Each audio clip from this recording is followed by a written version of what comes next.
سيدنا محمد وصحبه أجمعين. أشهد أن لا إله إلا الله وحده لا شريك له، وأشهد أن محمدا عبده ورسوله وصفيه من خلقه وحبيبه، أدى الأمانة وبلغ الرسالة وكشف الله به الأمة ليظهر كمالها لا يزيغ عنها إلا هالك. اللهم اجمعنا به كما آمنا به ولم نره، وارزقنا حفظه واسقنا من يده الشريفة شربة لا نظمأ بعدها أبدا. اللهم آمين. Hadirin sidang jamaah salat yang dimuliakan Allah,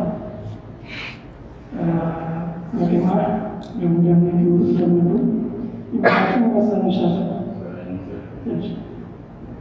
ya sama-sama jadi di depan kita semua untuk menyampaikan sebuah kata-kata sambil kita beristirahat selesai melaksanakan salat. Mudah-mudahan menjadi renungan untuk saya pribadi dan untuk kita semua, karena ini merupakan bagian dari menghayati tadabbur ayat Quran Karim. Afala yatadabbaruna al-Quran am ala qulubin aqfalha.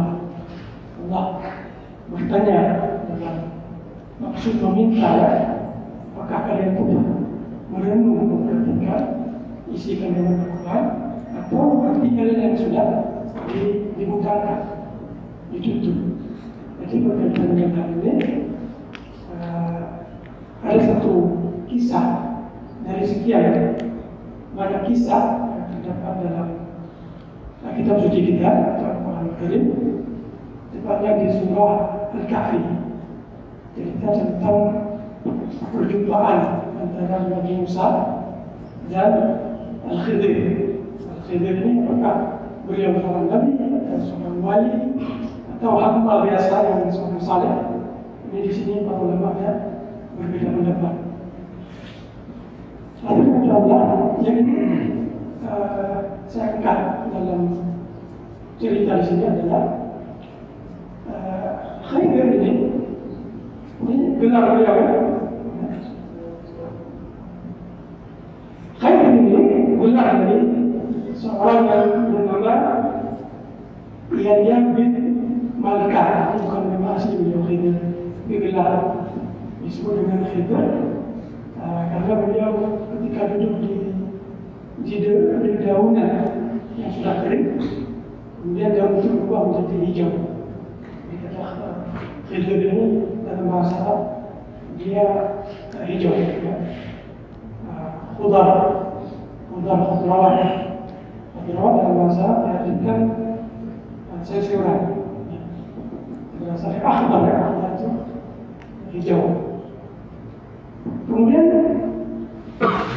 Khidir dalam kisah ini, walaupun beliau seorang manusia, ya, tapi apabila kita baca dialog pertama antara beliau dengan Nabi Musa, ini seumpama beliau adalah sama takdir Allah yang bisa berbicara.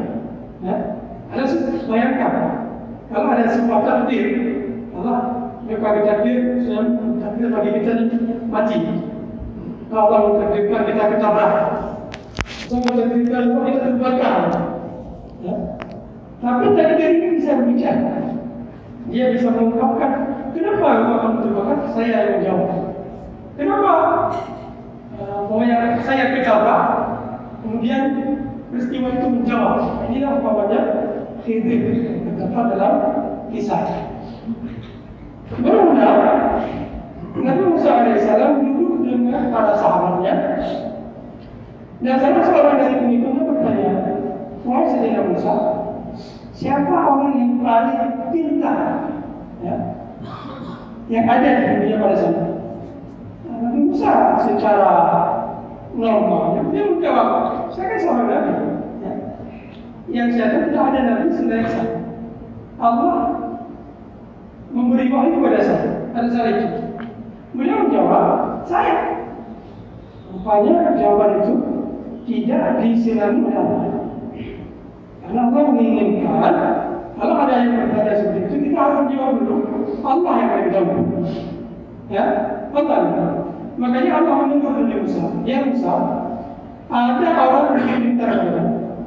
Lalu dengan penasaran, Musa bertanya, siapa yang Allah? Ada seorang hamba yang saleh. Kamu kalau ingin berjumpa dengan dia, pergi ke sebuah tempat, namanya tempat bertemunya dua laut. Ya, Baltaqa al-Bahrain. Para ulama sendiri berselisih pendapat, ada yang menyebutkan laut ini pendapat yang kuatnya ya, antara laut merah dengan laut putih. Itu dulu kan tidak sambung, sekarang sudah ada terusan Suez. Jadi disimpulkan ya itu sekitar negara Palestina, karena bangsa Yahudi pada saat itu berada di seputaran daerah. Kemudian ciri-cirinya, ya, kamu supaya bisa mendapati beliau, kamu bakar sebuah ikan paus, kamu taruh di sebuah sejajar, keranjang ya, lipat kelapa kalau di sini, ada rumah. Setelah kamu bakar, kamu taruh di gelagar itu. Nanti suatu saat ikan itu akan hidup kembali. Ini Allah langsung beritahu kepada Nabi Musa. Kemudian Nabi Musa dengan ditemani seorang pembantu beliau, namanya Yusha bin Nun. Ada yang menyebutkan Yusha bin Nun Nabi juga. Datang ke sebuah tempat yaitu pertemuan dua laut. Kemudian setelah makan, Allah sudah diingatkan. Nanti wahai pembantuku, kalau ikan ini hidup lagi, tolong beritahukan saya. Ternyata dia lupa. Setelah dia makan, akhirnya dia melihat ikan ini jatuh ke laut, lari ke air. Cuma dia lupa. Kita tidak malu. Ya, Allah mentakdirkan kepada beliau lupa. Ya. Kemudian berjalan. Setelah lama berjalan, terasa lapar. Karena sebelumnya setiap perjalanan Nabi Musa dan pembantunya tidak mudah lapar. Tapi pada saat itu baru sebentar lagi sudah lapar. Kemudian bertanya, wahai pembantuku, coba sediakan makanan kembali. Kita ingin menyantap kembali makanan sisa dari makanan. Baru dia teringat, oh, ya, ikan tadi sudah lari ke laut. Saya lupa beritahu. Nabi Musa, oh, itu pula tempat yang kita carikan. Ayo kita balik ini. Ya, itu dirubah.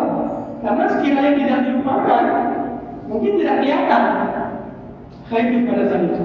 Setelah dilupakan, balik lagi, pas balik, ternyata sudah terduduk seorang pria dengan diselimuti air dari rambut ke kaki. Kemudian Nabi Musa memberi salam, Assalamualaikum. Kemudian salam. Dan Khadir bertanya, kamu siapa kamu? Saya Musa. Musa Bani Israel, ya. Jadi tahu kamu Musa dari Bani Israel, ya. Kemudian Nabi Musa meminta izin. Karena Allah memberitahu kepada beliau, Khadir ini orang yang paling tahu. Ada yang menjawab saya. Sebenarnya Musa ini tidak menjawab, ya. Ada Musa juga menjawab. Tapi perbedaan antara ilmu Musa dan Khadir ini berbeda. Makanya kita di sini mungkin banyak yang senior, banyak yang senior. Sarjana-sarjana. Mungkin ilmu sarjana-sarjana lebih besar di bidang teknik dia dibandingkan orang yang alumni kedokteran. Sedangkan orang kedokteran lebih besar ilmunya dibandingkan orang teknik dari bidangnya. Ya, saya tidak bisa bahasa Arab. Mungkin dari segi ilmu kaidah bahasa Arab, saya sedikit lebih tahu dengan yang bisa teknik. Demikian, Allah memberi masing-masing kelebihan. Nabi Musa banyak mengetahui hal-hal yang sifatnya zahiriyah. Ya, kalau orang membunuh seseorang, maka hukumnya adalah qisas. Kalau orang mencuri, maka hukumnya seperti ini. Tapi Nabi Khadir, Allah beri ilmu di belakang ilmu zahiriyah, ilmu batiniyah, yang tidak bisa terlihat reaksinya secara jelas. Hakikatnya bagaimana? Saya nanti timbul dialog. Musa bertanya, what is it? Mana tahu ini permintaan seorang murid, walaupun beliau seorang nabi. Maka disebutkan oleh ulama tafsir, orang yang paling hebat yang ada pada masa itu adalah Nabi Musa, bukan beliau. tapi dari Mesir. Tapi beliau di sini berposisi sebagai seorang putri. Pokoknya kita harus menikah ini. Banyak tahu kita struktur bangunan, bagaimana kuat kokoh dan sebagainya. Tapi ketika sakit, kita datang ke dokter, Pak dokter, kalau nggak sakit saya apa yang perlu saya minum, apa yang boleh saya makan. Demikian juga kami usaha tanyakan, ya, saya untuk izinkan saya untuk ikut berjalan bersamamu. Tapi kata beliau tidak mungkin kamu sanggup bersama. Innaka lan tastati'a ma'iya sabra. Wa kaifa tasbiru anna hadha lam tughni kubra. Mungkin misalnya katanya bukan kenapa saya tidak bisa bersama? Karena tidak mungkin kamu bersama sesuatu yang ilmu kamu tidak sampai di depan itu, ya, dia ada usaha. Kemudian Nabi Musa berjanji, setelah ini insya Allah sabar. Insya Allah saya akan bersama. Insya Allah. Jadi Musa di sini mengatakan insya Allah kenapa? Karena ada indikasi nantinya beliau bersabar. Ya reflek, dia berusaha. Kemudian, oke kalau gitu, syarat kamu ikut saya tidak boleh kamu bertanya terhadap tindakan yang saya lakukan. Tidak boleh. Tidak boleh. Kemudian, oke, saya setuju. Berjalanlah Musa dengan Nabi Khidir yang menyebutkan bersama 3 orang itu berdua Musa. Ada yang menyebutkan berdua ini pun. Kalau orang menyebutkan berdua saja. Ya. Di dalam perjalanan beliau ingin menunjukkan lawan. Baiklah mereka ke sebuah sampan, ya. Kemudian penduduk di tempat itu mengetahui ini lebih berbeda. Pada saat itu mereka tidak meminta ongkos, apa yang saya, ya, 50 ribu, ya. Selama ini yang 7, tapi kita bagi ribu, nggak minta ongkos. Kemudian anehnya Nabi Khidir mengucapkan sampan yang mereka tadi gratis, ya, mengucapkan, merusakkan. Ada yang menyebutkan bukan sekadar mengucapkan, mengambil satu papan yang dicopot, satu papan yang dicopot. Kemudian refleks dari usaha, refleks. Ini kamu sudah melakukan perbuatan imrah, perbuatan yang saya inginkan. Orang sudah memberi kita gratis, kamu mencoba papan dari sampan itu. Sini dari hadir menjawab, alam aqul innaka lan tastati'a ma'iya sabra. Bukankah saya tadi sudah mengatakan dari awal kamu tidak sanggup, tapi kamu memaksa untuk kedua. Oke, bagaimana ya? Jadi saya minta, insya Allah saya berjanji kepada untuk tidak percaya. Oke, ini kedua. Datang lagi. Di dalam perjalanan berjumpa dengan seorang bocah, masih belum belajar. Dipegang lehernya dipatahkan, bukan benar, dipatahkan, kumpulan yang sangat kasar, ya, kumpulan yang sangat kasar sampai mati, karena bocah. Kemudian dapat lagi Musa, ya, karena dalam cara Musa, kalau ada yang membunuh, kan dibunuh. Ini kamu seorang hamba yang soleh, orang yang baik, ternyata melakukan pembunuhan terhadap bocah yang tidak berdosa. Ya, dia Nabi Khidir berkata, ini juga begitu. Alam aqul laka innaka, ini sudah pakai innaka, ya. Bukankah saya sudah memberitahu kepada kamu bahwa sesungguhnya kamu sudah pegang? Jawaban lan tastati'a ma'iya. Kamu tidak sanggup sama Musa. Oke. Sekali lagi. Ini kalau sekali lagi saya bertanya, ini kamu punya hak untuk tidak memberi izin saya berjalan bersama. Oke, ini kali ini. Datanglah mereka berdua ke sebuah desa. Desa itu mereka meminta untuk diberikan kepada Nabi Musa ini karena Nabi Musa ini tahu di desa itu, di sebuah kota, ya. Itu dalam hari itu desa, bisa dikatakan juga kota. Kalau dalam tafsir sebagian menyebutkan kota ini kota Antakya yang ada di Palestina. Antakya. Kemudian ternyata permintaan Nabi Musa dan Nabi Khidir untuk diberikan makanan tidak direspon oleh penduduk kota. Jadi ada penduduknya kota itu adalah orang-orang yang kikir, orang kulit. Setelah berhadapan dengan peristiwa penolakan, dia tidak dijamu. Melihat oleh Nabi Khidir sebuah dinding yang sedang melompat, sudah merah. Dia Nabi Khidir bersama Nabi Musa, ya, dengan meminta kepada Nabi Musa untuk dibantukan untuk diperbaiki kembali dinding yang sedang melompat. Ya, setelah diperbaiki, ini kali ketiga ini Nabi Musa beliau tidak melempar pertanyaan secara langsung, tapi beliau ada satu penolakan. Kenapa engkau berbuat seperti ini? Tapi dia tidak bertanya. Kenapa? Bertanya begini. Kenapa engkau tidak mengambil lepas? Ya, tidak bertanya kenapa engkau lakukan ini. Kenapa engkau tidak mengambil lepas? Padahal mereka sudah bersikap kulit, tidak memberi makanan. Kemudian kita berbuat baik kepada mereka. Kenapa engkau mengambil lepas? Mungkin dengan kos tadi kita bisa beli makanan. Ini juga pertanyaan.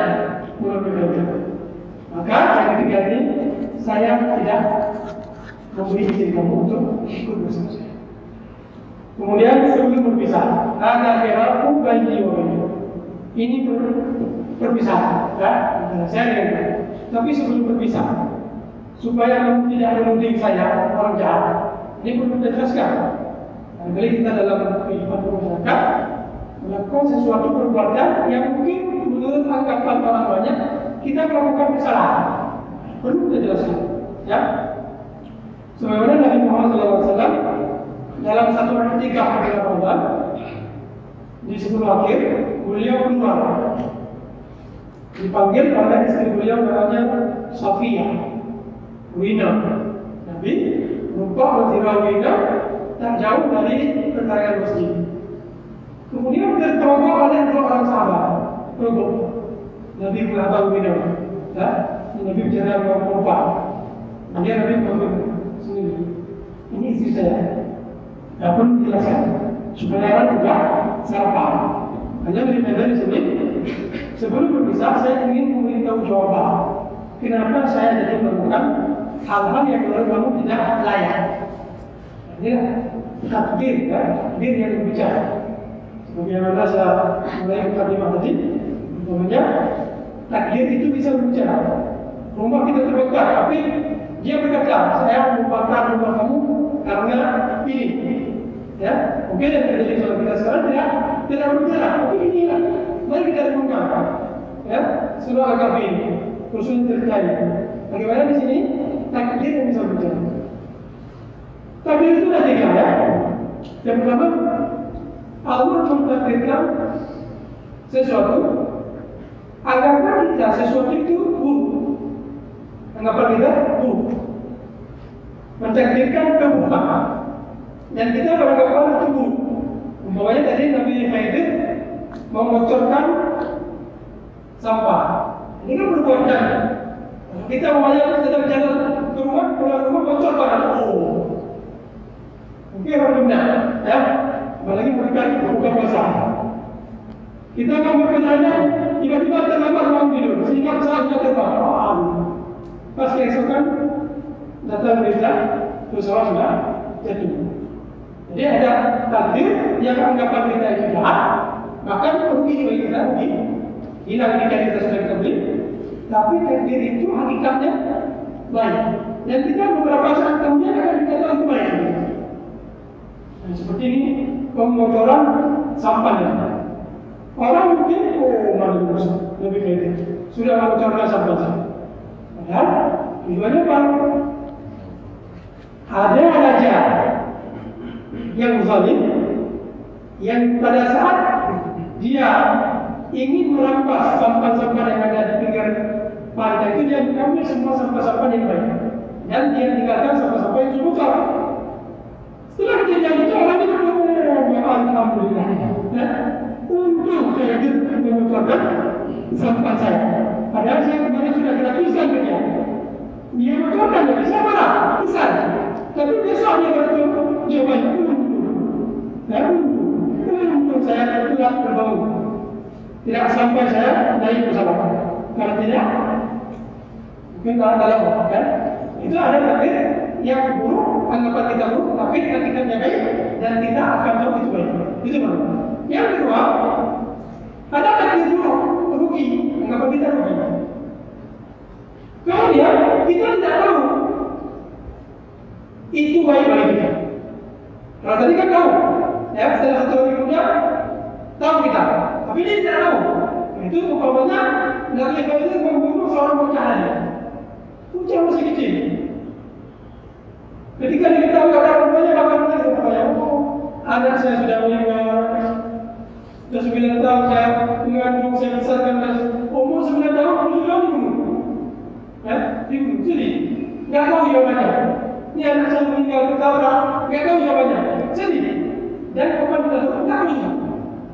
Bahwa itu adalah kebaikan. Di sini Nabi Khidir menjawab, karena siapa kapan ini Nabi Khidir ibarat takdir berbicara. Ya, Allah bertakdir, tapi takdirnya berbicara. Memberi jawaban berusaha. Amal al-Hulam, fakana abawahu mu'minin. Fakhashina alayhim biqawat tughyan wa kufra. Jadi bocah ini yang berbeda. Tapi dalam ilmu Allah yang diberitahu oleh Nabi Khidir, bocah ini kalau besarnya nanti bakal kafir, bakal jahat ya. Maka karena rahmatan min Allah, saya membunuh dia. Kenapa? Untuk kasihan kepada kedua orang tua. Ya, kasihan kepada kedua orang tua. Kita ada sudah 12 tahun menikah punya anak. Kita nggak tahu. Kalau Allah berikan anak ini bakal bagaimana? Ya? Ada anak, lalu anak itu misalkan ada kendaraan meninggal ini, kita nggak tahu. Anak ini nanti kalau dia ketemu bersama dia, bakal dia apa? Ini kita nggak tahu. Yang tahu Allah. Jawabannya ya. Jadi Allah akan beritahukan kepada kita di ayat. Jadi keduanya takdir buruk, ya kita beranggapan buruk, dan kita tidak tahu bahwa itu buruk atau baik, ya. Kita tahu cuma buruk, tapi pada akhirnya kita baik, dan kita tidak tahu itu. Yang ketiga, ada takdir buruk, ya, yang tidak tahu kita itu. Ada takdir, ya, yang kita tidak tahu itu baik atau tidak tahu sama sekali. Karena takdirnya berhubungan dengan kita yang masih hidup, tapi jawabannya nanti keturunan kita itu juga nanti. Cucu kita sudah meninggal dunia. Ini umpamanya pada saat Nabi Khidir membangun tembok air mata Allah tadi. Ya, orang yang punya tembok itu sekarang sudah meninggal dunia. Jadi dia tidak terasa. Akan tetapi Nabi Khidir membangun tembok ini untuk cucu-cucu dia, dan menyebabkan cucu keturunan dunia. Supaya apa? Supaya terjaga harta yang ada di bawah tembok itu. Karena nanti kalau mereka itu sudah besar, mereka akan diberi ilham Allah, ditunjukkan bahwa di bawah tembok itu ada peninggalan kakek mereka. Jadi kakek mereka itu tidak tahu, karena nggak berkaitan dengan dia. Dia sudah meninggal dunia. Tapi cucunya yang besar. Di sini terakhir sebelum saya tutup, kenapa sih? Ya, kenapa Allah begitu menjaga harta untuk kedua rakyat ini? Ternyata karena kesalahan kakeknya. Ya, dan ketika kita bersikap saleh kita sekarang, saleh beribadah taat, tidak mesti dan harus kita rasakan sekarang. Kenapa rasanya saya masih miskin? Kenapa saya masih banyak cobaan? Mungkin nanti cucu kita akan merasakan hasil dari kesalahan. Ya, mudah-mudahan Allah akan mendapatkan pada kesempatan yang berbahagia ini. Sebelum kita akhiri, kita sudah dan Allah selalu memberi hikmah kepada kita semua. Alhamdulillah. Sudah, kalau pada الحمد لله الذي طالب. اللهم صل على سيدنا محمد وعلى اله وصحبه اجمعين. اللهم اغفر لنا ذنوبنا ولوالدينا ولمشايخنا ولجميع المسلمين والمسلمات والمؤمنين والمؤمنات الاحياء منهم والاموات برحمتك يا ارحم الراحمين. اللهم علمنا ما ينفعنا وانفعنا بما علمتنا وزدنا علما. اللهم اجعل جمعنا هذا جمعا مرحوما وتفرقنا من بعده تفرقا معصوما ولا تجعل فينا ولا بيننا شقيا ولا محروما. ربنا اتنا في الدنيا حسنه وفي الاخره حسنه وقنا عذاب النار. صلى الله عليه وسلم وعلى اله وصحبه اجمعين. سبحان ربك رب العزه عما يصفون وسلام على المرسلين والحمد لله رب العالمين.